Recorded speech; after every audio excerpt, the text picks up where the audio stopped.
तो भाई साहब हीरो फिनकॉर्प का आईपीओ मार्केट में आने वाला है और इस आईपीओ में होने वाला है शेयर होल्डर कोटा। और इस आईपीओ का जो शेयर होल्डर कोटा है ना, ये बाकी किसी भी आईपीओ के शेयर होल्डर कोटा से काफी ज्यादा इंपॉर्टेंट होने वाला है। और ये चीज मैं क्यों बोल रहा हूं, आपको ये चीज समझ में आ जाएगी, बस आपको वीडियो को स्टार्टिंग से एंड तक पूरा देख लेना है।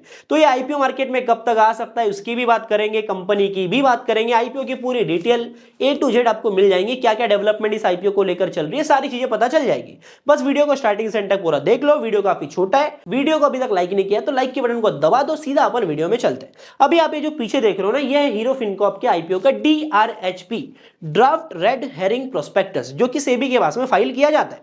अभी ये जो DRHP ऑलरेडी फाइल हो चुका था और इसको ऑलरेडी सेबी की तरफ से अप्रूवल भी मिल चुका है। मतलब कंपनी जब चाहेंगी तब अपना आईपीओ लेकर के मार्केट में आराम से आ सकती है। 22 मई 2025 को ऑलरेडी इस आईपीओ को सेबी ने अप्रूवल दे दिया था।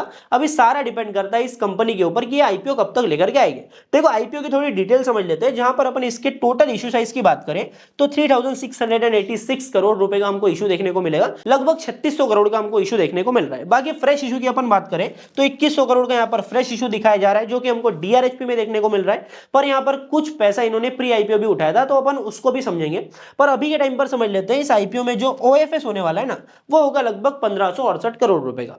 अभी प्री आईपीओ में कंपनी ऑलरेडी 260 करोड़ रुपए उठा चुकी है, जिसके चलते जो पहले 2100 करोड़ का अपना फ्रेश इशू उठाने का प्लान कर रहे थे, ये फ्रेश इशू कम हो जाएगा। मतलब 260 करोड़ रुपए कंपनी ऑलरेडी उठा चुकी है, क्योंकि इनको रिक्वायरमेंट थी पैसे की, तो 260 करोड़ निकल गए। तो अभी लगभग इनका जो इशू बचता है, फ्रेश इशू का पैसा बचता है, वो निकल के आएगा लगभग 1840 करोड़ का। ये तो DRHP है। जब company RHP red herring prospectus file करेंगे आईपीओ आने से 7 से 10 दिनों के पहले, वहां पर ये अपडेट सारी चीजें हो जाएगी। मतलब जो 3600 करोड़ का अपन आईपीओ बोल रहे थे ना, इसका इशू हमको आगे कटता हुआ दिखेगा। ठीक है, ये तो हो गई आईपीओ के इशू की डिटेल्स। पर अभी अपन ये समझते हैं कि कंपनी जो मार्केट से 1840 करोड़ रुपए उठा रही है ना, एक्चुअल में इसका यूज कंपनी कहां करने वाली है, अभी इसको अपन समझेंगे। पर सबसे पहले अपने को कंपनी के बिजनेस को थोड़ा डिटेल में समझना पड़ेगा। देखो हीरो फिनकॉर्प जो है ना, ये एक एनबीएफसी है, नॉन बैंकिंग फाइनेंशियल कंपनी है। कुल मिला के कंपनी फाइनेंस करती है। अभी तीनों सेगमेंट में कंपनी काम कर रही है। आपका पहला तो रिटेल हो गया, दूसरा हो गया एमएसएमई फाइनेंस और तीसरा हो जाता है आपका कॉर्पोरेट फाइनेंस। देखो कंपनी का जो मेजर चंक है, बड़ा बिजनेस जो आता है ना, वो आता है आपका रिटेल फाइनेंस है। रिटेल फाइनेंस में 3 पार्ट में काम करते हैं, जैसे कि व्हीकल फाइनेंस कर दिया, साथ में पर्सनल लोन भी प्रोवाइड करते हैं और साथ में मॉर्गेज फाइनेंस भी ये करते हैं। अभी व्हीकल फाइनेंस की अपन बात करते हैं तो इसकी जो पेरेंट कंपनी है ना, हीरो मोटोकॉर्प, ये बेसिकली जो फाइनेंस करते हैं व्हीकल फाइनेंस, वो वहीं के वहीं हो जाता है। मतलब इनका जो जीटीएम है, गो टू मार्केट है, वो एकदम सिंपल है।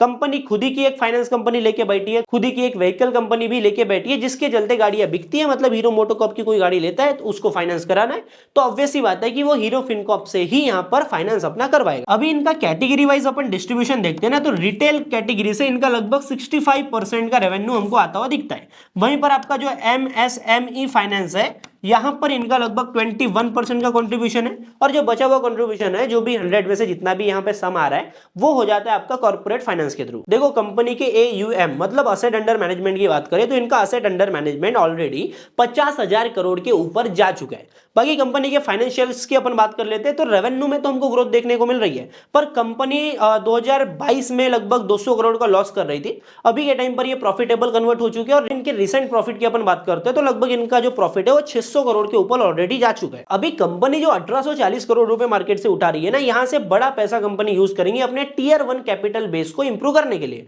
जो कि मेजर पैसा यहां से जाने वाला है। कंपनी लेंडिंग करेगी, मतलब कंपनी लोन में देने में इस पैसे को यूज करेगी, जिससे कि अपने AUM को, प्रोडक्ट पोर्टफोलियो को और भी ज्यादा मजबूत किया जा सके, जिससे कि इवेंचुअली ये चीजें, ये जो इन्वेस्टमेंट है, ये फ्यूचर रेवेन्यू में कंट्रीब्यूट करे। देखो अभी अपन ये समझते हैं कि इस आईपीओ का जो शेयर होल्डर कोटा हमको देखने को मिल रहा है ना, वो इतना ज्यादा इंपॉर्टेंट क्यों है। देखो ये जो आईपीओ है ना, यहाँ पर जो रिटेल कोटा है, वो रिटेल कोटा हमको देखने को मिल रहा है मात्र 10% का। ठीक है, जो हमको इनके DRHP में बताया गया उस हिसाब से मैं आपको बता रहा हूं। रिटेल कोटा आपका 10% हो जाता है। HNI high net worth individual quota जो है आपका, वो हो जाता है 15% का। और QIB के लिए जो पोर्शन रखा गया है वो है 75% का।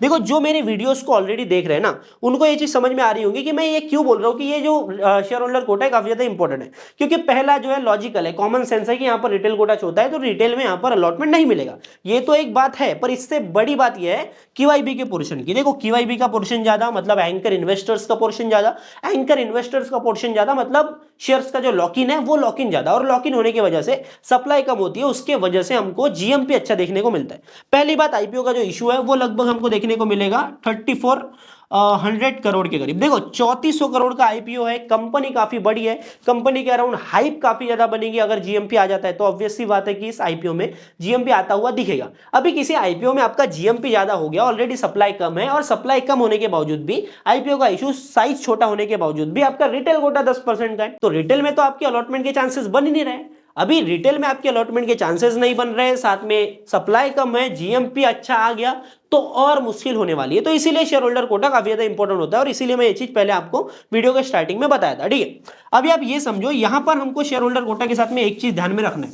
अभी शेयर होल्डर कोटा में डिमांड नहीं आएगी, शेयर होल्डर कोटा में भीड़ नहीं आएगी, ऐसा नहीं होने वाला है। अभी सबको पता है, मैंने चिल्ला चिल्ला की स्कीमें बता दिया, अभी सभी को पता है कि शेयर होल्डर कोटा में फायदा होने वाला है। अपने को पेरेंट कंपनी का हीरो मोटोकॉर्प का एक शेयर लेके रख देना है, तो पूरी दुनिया इसके पीछे जाएंगी, और हर आईपीओ में लगभग ऐसा ही होता है। लेकिन यहां पर हमको 2 लाख की लिमिट मिलती है शेयर होल्डर कोटा में, और प्रो रेटा सिस्टम से अलॉटमेंट होता है। आईपीओ आने को अभी काफी ज्यादा टाइम है, तो अभी से अगर आप आईपीओ के लिए, एटलीस्ट बीसीसीएल का आईपीओ भी आ रहा है ना, कोल इंडिया जिसकी पेरेंट कंपनी, जिसके ऊपर मैंने ऑलरेडी वीडियो बना दिया, एंड स्क्रीन में मैं आपको यहां पर बीसीसीएल का वीडियो लगा दूंगा।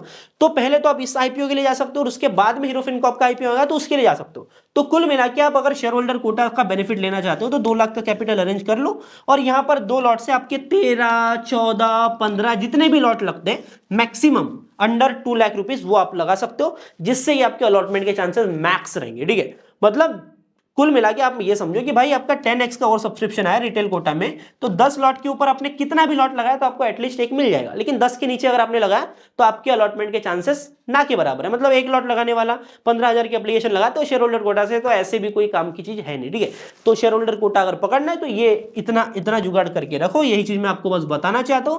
बाकी पेरेंट कंपनी का शेयर लेने की इतनी भी जल्दी नहीं करे तो चलता है, पर बीसीसीएल का जो आईपीओ ना भाई अभी आ रहा है, यहाँ पे वीडियो, इस वीडियो के ऊपर दबा दो, यहाँ पर जाओ बीसीसीएल का पूरा इन्फॉर्मेशन ले लो। ठीक है, बाकी ऐसी वैल्यूएबल कंटेंट चाहिए तो वेल्दी फाइट को अभी के अभी सब्सक्राइब भी कर लो, बेल आइकन को ऑल पे सेट कर लेना। बाकी मार्केट से अपडेटेड रहना है, आईपीओ मार्केट से अपडेटेड रहना है, तो ये भाई स्कैनिक्स के ऊपर आ जाओ। मिलता हूं मैं आपसे अगले नए वीडियो में, तब तक के लिए बाय बाय, टाटा, जय हिंद, जय भारत।